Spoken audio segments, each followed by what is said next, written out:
नमस्कार दोस्तों, स्वागत है आपका अपना चैनल जिसका नाम है केवल एग्जाम। इसमें हम यूपीएससी 2024 के लिए करंट अफेयर पढ़ रहे थे, जिसमें पीटी 365 विजन मैगजीन जो आती है पॉलिटी को उसको कंप्लीट कर रहे थे। कुछ कुछ वीडियो बना, करीबन ये हमारा 9वां वीडियो है। उसको से मुझे ऐसा प्रतीत होता है कि 10 से 12 वीडियो बनाने में पूरा पॉलिटी सेक्शन जो हमारा जो पीटी 365 में है वो कंप्लीट हो जाएगा। तो चलिए प्रारंभ करते हैं, लेकिन उससे पहले अगर आपने अभी तक हमारे चैनल को सब्सक्राइब नहीं किया, सब्सक्राइब करिए। वीडियो अच्छे लग रहे हैं तो लाइक करिए और अपने सुझाव देने के लिए कमेंट भी करिए। चलिए प्रारंभ करते हैं। मिशन कर्मयोगी से संबंधित आपको पता है, यह योजना जो है सिविल सेवा के जो व्यक्ति होते हैं उनके लिए लाया गया है। यह किस डिपार्टमेंट की तरफ से लाया गया? यह कार्मिक लोक शिकायत एवं पेंशन मंत्रालय की तरफ से सुशासन दिवस पर लाया गया था। साथ ही इसमें देखेंगे सुशासन दिवस, गुड गवर्नेंस का मतलब क्या होता है। यह दिवस पूर्व प्रधानमंत्री स्वर्गीय अटल बिहारी वाजपेयी के सम्मान में प्रतिवर्ष 25 दिसंबर को मनाया जाता है। इस दिवस को मनाने की शुरुआत 2014 में हुई थी। यह दिवस नागरिक केंद्रित, कुशल और पारदर्शी शासन को बढ़ावा देने तथा सेवा वितरण में सुधार लाने के लिए मनाया जाता है। सुशासन का जो टॉपिक आप देखेंगे वो जीएस पेपर 4 और जीएस पेपर 2 में भी आपको देखने को मिलेगा। अब आगे देखते हैं मिशन कर्मयोगी के बारे में। मिशन कर्मयोगी सिविल सेवकों की क्षमता निर्माण के लिए एक राष्ट्रीय कार्यक्रम है। इसका उद्देश्य नए भारत के विजन के अनुसार भविष्य के लिए तैयार फ्यूचर रेडी सिविल सेवा का निर्माण करना है। ये निम्नलिखित गुणों वाली सिविल सेवा होगी, जिसमें सही दृष्टिकोण क्या है ये देखते हैं। सही दृष्टिकोण वाली सिविल सेवा होनी चाहिए, तकनीकी क्षमता से युक्त सिविल सेवा होनी चाहिए, न्यू इंडिया के विजन के बारे में जानना हो, ज्यादा डीप नहीं पढ़ना है इसमें ऊपर से पढ़ना है। अब मिशन कर्मयोगी के 6 स्तंभ हैं। देखिए प्रश्न बनेगा तो हो सकता है लिख दे 4 स्तंभ है। ये आपको ध्यान रखना है कि मिशन कर्मयोगी के 6 स्तंभ है। पहला देखेंगे नीतिगत फ्रेमवर्क, दूसरा संस्थागत फ्रेमवर्क, फिर क्षमता फ्रेमवर्क, फिर डिजिटल लर्निंग फ्रेमवर्क जो होगा आपका वो है, फिर ई मानव संसाधन प्रबंधन प्रणाली, निगरानी एवं मूल्यांकन फ्रेमवर्क जो है, इसके जो है 6 स्तंभ हैं। बाकी मुझे इसमें नहीं लगता कुछ और भी इंपॉर्टेंट है। सिविल सेवा आचरण संहिता 1964 की है, ये थोड़ा देख सकते हैं। 1 मिनट रुकिएगा। और इसमें इतना कुछ इंपॉर्टेंट नहीं है। आप दूसरा देखते हैं सूचना का अधिकारी, ये बहुत इंपॉर्टेंट है। इसमें काफी बदलाव हुआ है और इसके जो अध्यक्ष हैं उनकी नियुक्तियों को लेकर कुछ कुछ बदलाव हुआ है और ये बहुत ही चर्चा का विषय रहा है पिछले 1-1.5 साल में। आप देखेंगे आरटीआई अधिनियम जो है बहुत ज्यादा चर्चा में रहा है, तो इसको हम लोग अच्छे से देखेंगे। हाल ही में सुप्रीम कोर्ट ने केंद्र और राज्य सरकारों को क्रमशः केंद्रीय सूचना आयोग तथा राज्य सूचना आयोग में रिक्तियों को भरने के निर्देश दिए हैं। सूचना का अधिकार जो है आरटीआई के बारे में देख लेते हैं। आरटीआई का तात्पर्य है कोई भी भारतीय नागरिक राज्य या केंद्र के कार्यालय और विभाग से कोई भी सूचना जिसे सार्वजनिक जानकारी माना जाता है प्राप्त करने का अनुरोध कर सकता है। नोडल एजेंसी क्या क्या है? कार्मिक और प्रशिक्षण विभाग आरटीआई अधिनियम को लागू करने के लिए उत्तरदायी नोडल एजेंसी है।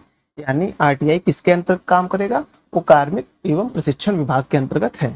यह कार्मिक लोक शिकायत और पेंशन अधीन कार्य करता है। इसी के अधीन आप देखेंगे, इसी मंत्रालय के अधीन आप देखेंगे मिशन कर्मयोगी भी है। आरटीआई अधिनियम 2005 के प्रमुख प्रावधान पर एक नजर, मतलब 2005 का प्रावधान देख लेते क्या क्या था। धारा 2H जो था, लोक प्राधिकारी यानी पब्लिक अथॉरिटी का तात्पर्य किसी ऐसे प्राधिकारी या निकाय या स्वायत्ता शासी संस्था से है जिसे संविधान द्वारा उसके अधीन स्थापित किया गया है। संसद, राज्य विधानमंडल द्वारा बनाए गए अन्य कानून द्वारा स्थापित किया गया है। राज्य सरकार द्वारा जारी सूचनाओं या आदेश के जरिए स्थापित या गठित किया गया है। इसमें निम्नलिखित शामिल हैं ऐसी संस्थाएं जो सरकार के स्वामित्व में या नियंत्रण में हैं, जो या तो प्रत्यक्ष या अप्रत्यक्ष रूप से सरकार के लिए वित्त पोषित हैं। ऐसी गैर सरकारी संस्थाएं जो सरकार द्वारा प्रत्यक्ष या अप्रत्यक्ष रूप से उपलब्ध कराए गए फंड से वित्त पोषित होती हैं। अब 6 धारा इसकी जो 6(1) है वो देख लेते। कोई व्यक्ति जो इस अधिनियम के तहत कोई सूचना प्राप्त करना चाहता है उसे केंद्रीय लोक सूचना अधिकारी या राज्य लोक सूचना अधिकारी को लिखित या इलेक्ट्रॉनिक माध्यम से अनुरोध कर सकता है। अब इसकी धारा 7 क्या कहती है? इसके तहत जो राज्य के लोक आयुक्त होंगे द्वारा सूचना प्रदान करने की अधिकतम समय सीमा तय की गई, मतलब एक समय सीमा है 30 दिन की, उसके हिसाब से है। धारा 8 क्या कहता है? इसके तहत कुछ मामले में सूचना के प्रतिकट जो सूचना को निकालने में छूट प्रदान की गई, जैसे कुछ है, जैसे आईबी की सूचना आप ऐसे 26 या 27 ऐसे संस्थाएं जिनके बारे में आप सूचना नहीं ले सकते हैं। आरटीआई अधिनियम 2005 के तहत छूट किसको है? आरटीआई अधिनियम धारा 24 के तहत प्रावधान किया गया है कि आरटीआई कानून दूसरी अनुसूची में शामिल किए गए असूचना यानी इंटेलिजेंस और सुरक्षा संगठनों पर लागू नहीं होगा। हालांकि भ्रष्टाचार और मानवाधिकार उल्लंघन के आरोप से संबंधित सूचना को इस अपराध के तहत छूट नहीं दी गई है। दूसरी अनुसूची शर्ट इन रॉ आईबी जैसी असूचना खुफिया पर सूचना एजेंसी जो है सुरक्षा एजेंसी शामिल है। दूसरी अनुसूची में कौन कौन सी? ये सब है। अब शर्ट इन जिसमें आप देखेंगे कि ये जब वो कोई इलेक्ट्रॉनिक सामान चोरी हो जाता तो आप मतलब मोबाइल चोरी हो जाए तो आप इसमें शिकायत करेंगे शर्ट इन पे, तो आपका मोबाइल वहीं लॉक कर दिया जाएगा और मोबाइल फिर डिब्बा हो जाएगा। तो इस इलेक्ट्रॉनिक माध्यम के लिए ये जो अभी लेटेस्ट जोड़ा गया है शर्ट इन जोड़ा गया है। टोटल 25 से 24 ऐसी संस्थाएं, मुझे याद नहीं आ रहा है, जो इसमें लिखा भी नहीं है शायद, जो उनको कहते हैं दूसरी अनुसूची में जोड़ा गया है। अब आरटीआई अधिनियम 2005 के तहत अन्य छूट में शामिल, देखिए इसमें दिया गया है, लेकिन पहले ऊपर एक इंफोग्राफिक दिया था कि केंद्रीय सूचना आयुक्त जो है वो क्या है? ये एक सांविधिक निकाय है, ध्यान रखिएगा। ये संवैधानिक नहीं, सांविधिक स्टैट्यूटरी बॉडी है, ध्यान रखिएगा। स्थापना कब हुई थी? 2005 में हुई थी आरटीआई अधिनियम 2005 के तहत। नियुक्ति कौन करता है? राष्ट्रपति द्वारा एक समिति की सिफारिश के बाद की जाती है। इसमें होते हैं प्रधानमंत्री, लोकसभा के विपक्ष के नेता और प्रधानमंत्री द्वारा नामित एक कैबिनेट मंत्री होगा। ये देखिए वही हो गया सीएसआई वाला जो आप देखेंगे चुनाव आयुक्त को नियुक्त करने की बात की गई थी, जिसमें आप विपक्ष के नेता और कोई कैबिनेट मंत्री और प्रधानमंत्री। अब यही नियुक्ति सेम कर दी है केंद्रीय सूचना आयोग के बारे में कि जो सेंट्रल इंफॉर्मेशन कमीशन है उस पर भी ये तो सेम प्रोसेस होगा। कार्यकाल कितना है? 3 वर्ष, अधिकतम 65 वर्ष ये भी है। इसमें एक मुख्य सूचना आयुक्त और अधिकतम 10 सूचना आयुक्त को शामिल होते हैं। सीआईसी पुनर्नियुक्ति के लिए पात्र नहीं होते हैं। सम्मन जारी करने, इनके कार्य क्या होता है? सम्मन जारी करना, दस्तावेजों के प्रकटीकरण आदि के संबंध में सिविल न्यायालय की समान शक्तियां हैं। इसे आरटीआई 2005 के तहत किसी व्यक्ति द्वारा मांगी गई सूचना से संबंधित शिकायतों की जांच का अधिकार प्रदान किया गया है। अब देख लेते हैं जो आरटीआई अधिनियम 2005 के तहत अन्य छूट के में जो शामिल थे उनको देख लेते हैं। धारा 8(1) में सभी छूटों की सूची टेबल है, देख लेते हैं क्या क्या है।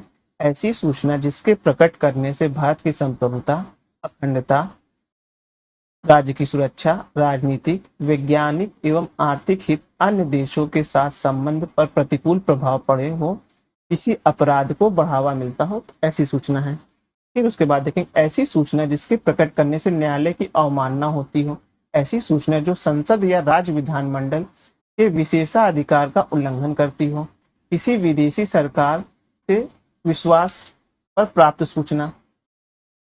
इसके साथ मुझे ये भी कॉलम भी देखना पड़ेगा कि ऐसी सूचना जो वाणिज्य गोपनीय, ट्रेड सीक्रेट या बौद्धिक संपदा से जुड़ी होती हो, जिसे प्राप्त करने के लिए तीसरे पक्ष प्रतियोगी स्थिति, एक मिनट में साइड कर दूं, हाँ, प्रतियोगी स्थिति को नुकसान होता हो, यदि समक्ष प्राधिकरण इस बात से संतुष्ट हो जाए कि ऐसी जानकारी का खुलासा करना व्यापक जनहित के लिए जारी जरूर नहीं है, तो उसे प्रकट करना है।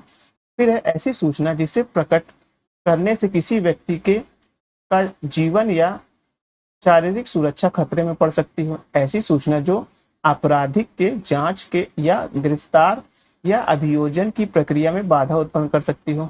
मंत्रिमंडल के दस्तावेज जो होते हैं, इसमें मंत्रिमंडल सूचना व अन्य अधिकारियों के विचार विमर्श के दस्तावेज शामिल होते हैं।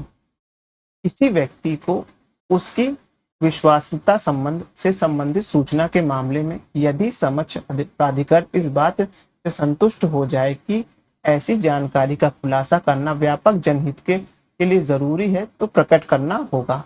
ऐसी सूचना जो किसी व्यक्तिगत सूचना से संबंधित हो, जिसे प्रकट करने का किसी सार्वजनिक कार्यालय या हित के लिए संबंध हो या उसकी निजता के आवश्यकता का अनावश्यक उल्लंघन हो रहा हो। अब देखते हैं आरटीआई धारा की 2 के बारे में देख लेते हैं। में कहा गया है कि सूचना के प्रकटीकरण के कारण लोक हित में होने वाला लाभ संरक्षित हित के नुकसान के अधिक हो तो आरटीआई अधिनियम की धारा जो है 8(1) और ऑफिशियल सीक्रेट एक्ट 1923 के तहत छूट प्राप्त जानकारी का खुलासा किया जा सकता है। अब इसके बाद जो नेक्स्ट टॉपिक आ रहा है वो आ रहा है हमारा आधार के बारे में आ रहा है। सुर्खियों में क्यों है ये देखते हैं।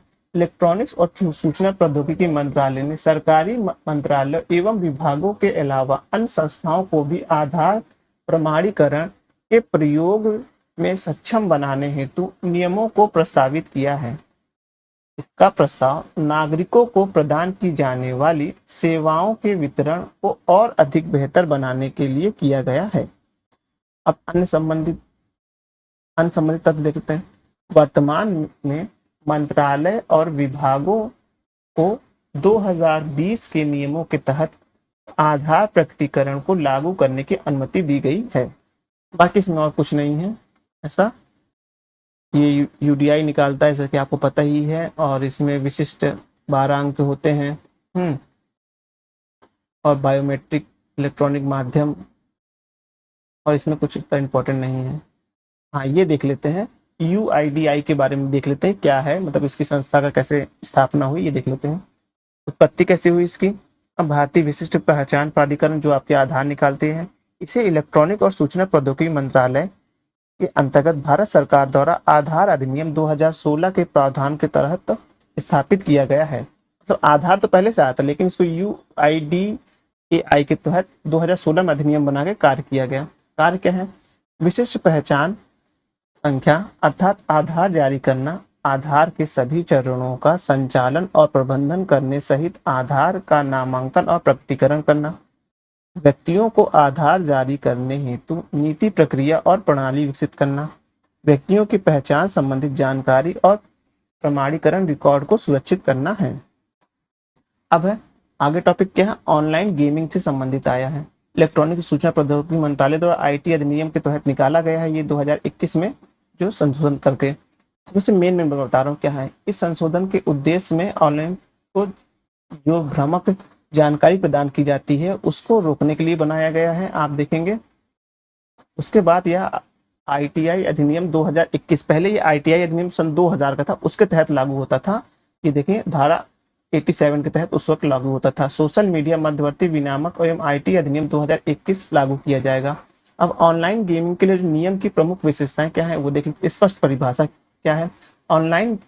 ऑनलाइन गेम का अर्थ है इंटरनेट के माध्यम से खेले जाने वाला एक गेम, और इसे खेलने के लिए उपयोगकर्ता को कंप्यूटर संसाधन या मध्यवर्ती का सहारा लेना पड़ता है। मोबाइल, कंप्यूटर, किसी का भी सहारा लिया जा रहा है।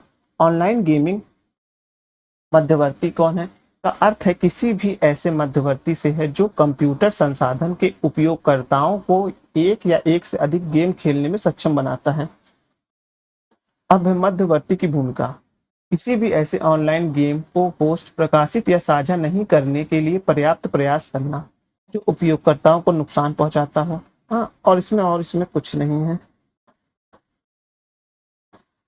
और साथ ही साथ इसमें ये लिखा हुआ है कि इससे लेन देन से जुड़े गेम पे ये होना होगा, पैसे वैसे सत्यापन के लिए आपको धन जमा भुगतान के लिए आपको केवाईसी कराना पड़ेगा। केवाईसी होगा तभी तो आप पैसा ले पाएंगे। और तृतीय उपयोगकर्ता में क्रेडिट नहीं देना या वित्त पोषित नहीं करना होगा। और इसमें कोई और इम्पोर्टेंट नहीं है। अब भारत में उपभोक्ता संरक्षण के बारे में देख लेते हैं क्या है। यह रिपोर्ट हाल ही में कुछ रिपोर्ट से पता चला है कि उपभोक्ता संरक्षण आयोग के समक्ष लंबित मामले की संख्या में गिरावट आई। दिसंबर 2022 में लंबित मामले 5.55 यानी कि 55 के लाख थे, और ये जो दिसंबर 2023 में क्या हो गया 5.45 लाख हो गई है। अब देख लेते हैं ये उपभोक्ता अधिकार, उपभोक्ता संरक्षण अधिनियम के बारे में देख लेते हैं। सूचना का अधिकार है, सुनवाई का अधिकार, उपभोक्ता का अधिकार है, सुरक्षा का अधिकार और चयन का अधिकार है। अब उपभोक्ता किसे कहते हैं ये देख लेते हैं।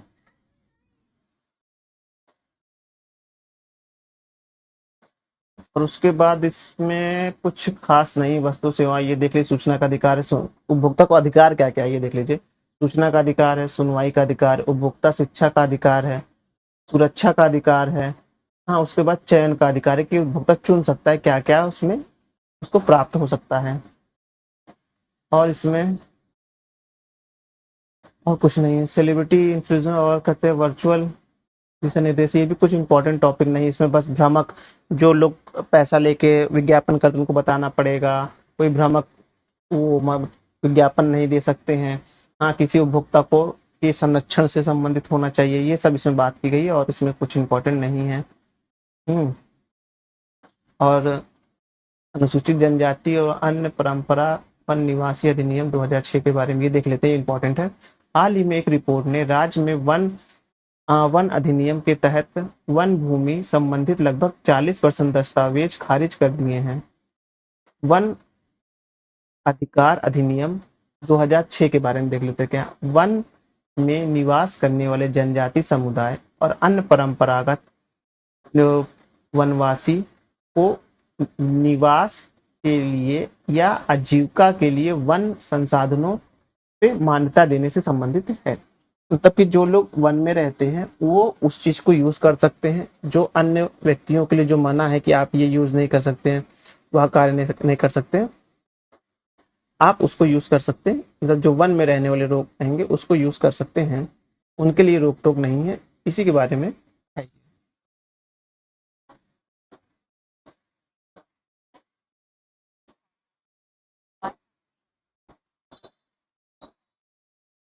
इसको मैं कल कंप्लीट करूंगा अगर आप बुरा न माने, क्योंकि ये लैपटॉप अजीब सा हैंग कर रहा है। चलिए वीडियो समाप्त करते हैं, इसको मैं कल कंप्लीट करूंगा।